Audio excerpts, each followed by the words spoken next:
Batas International Media, www.batasmedia.com. From the Philippines to the world, for the glory of God and service to humanity. Bagong alyansang tagapagtaguyod ng adhikaing sambayanan.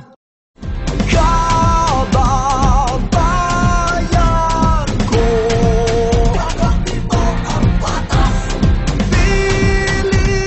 Pilipinas to. Nandito ang batas.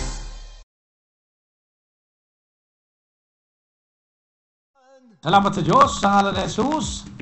At minsan pa, sumasa niyo pong yung palatuntunan, kakampi mo ang batas, sa bayan pong sumasa yung puwid, sa iba't ibang himpilan ng radyo sa buong bansang Pilipinas, sa iba't ibang himpilan ng cable TV sa buong bansang Pilipinas, at syempre, sa atin po sa Batas Internet Television, ilalim po ng internet website, www.batasmedia.com sa buong Pilipinas at sa buong mundo. Ako po si Batas, Attorney Batas Mauricio. Minsan pa, kami po'y bumabati sa inyo. Saan mang panig ng buong Pilipinas kayo nandoon, saan mang panig ng buong mundo kayo nandoon at naganyaya, samahan po rin kami sa loob po ng mga susunod na minuto upang bigyan kayo ng libreng payong legal, libreng pagpapaliwanag sa mga batas sa Pilipinas, pagtalakay sa ating mga inspirasyon sa buhay at mga batas ng Diyos, at syempre, pagbibigay daan sa inyong mga panawagan para po sa darating na halalan, panawagan para po sa mga bumabati ng mga happy birthdays, anniversaries at iba pang espesyal at mahalagang okasyon. Dito lamang po inyo yung makikita, mapapakinggan sa ating pong mga himpilan ng radyo na pangunguna po ngayon ng DYMS Action Radio Catbalogan. Kasama po ang DYKA, ang Catholic Media Network ng San Jose Antique. At syempre kasama din po natin ang DXAS, ang Far East Broadcasting Company mula po dyan sa Zamboanga City, sa Zamboanga Peninsula sa Mindanao.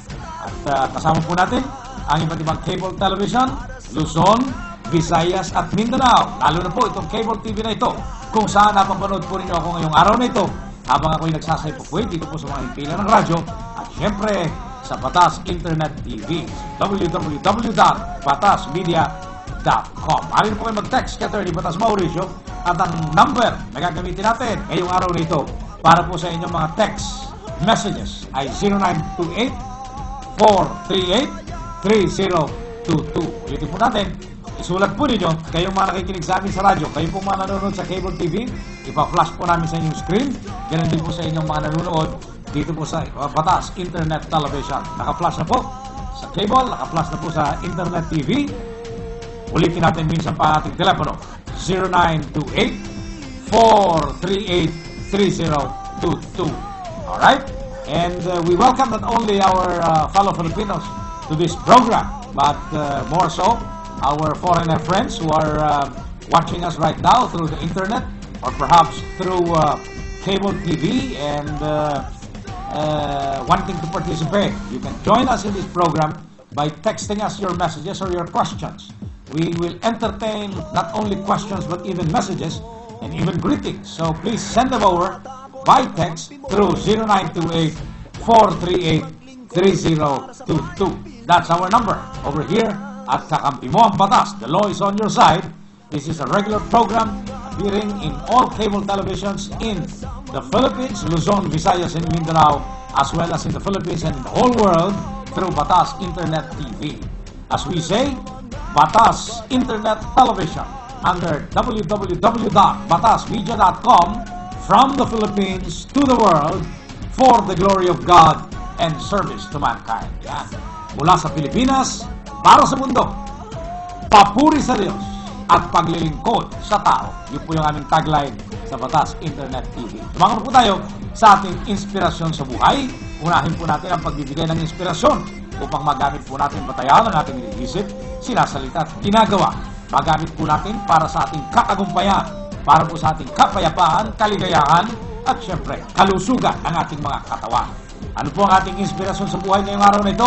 Amuin po natin sa Kapitulo 3, versikulo 16 hanggang 17 ng Aklat ng Mangangaral. sa Ecclesiastes 3:16 to 17. Ganito po ang sinasabi sa wikang Pilipino ng Mangangaral Kapitulo 3, versikulo 16 hanggang versikulo 17. Nakita ko rin sa mundo ito na ang katarungan at pagiging matuwid ay nababahiran pa rin ng kasamaan. Sa loob-loob ko'y hahatulan ng Diyos ang masama at ang mabuti pagka may itinakda siyang panahon para sa lahat ng bagay. Yan. Ito po ang katotohanan na binabanggit natin madalas na kung sa akala natin tayo po ay makakalusot sa mga ginagawa nating kabalintunan, kasalanan at kasamaan. Dito po sa buhay na ito, sa mundo ito, nagkakamali po tayo. Ito po ang katotohanan at sinasabi sa Biblia. Nakatakda po ang panahon ng kaparusahan at paghuhukom. At yan ay isa sa katuparan ng dakilang Diyos laban po sa lahat ng mga nakagawa ng kasamaan, hayag man o lihim, o naintindihan man o hindi ng taong gumawa ng masama.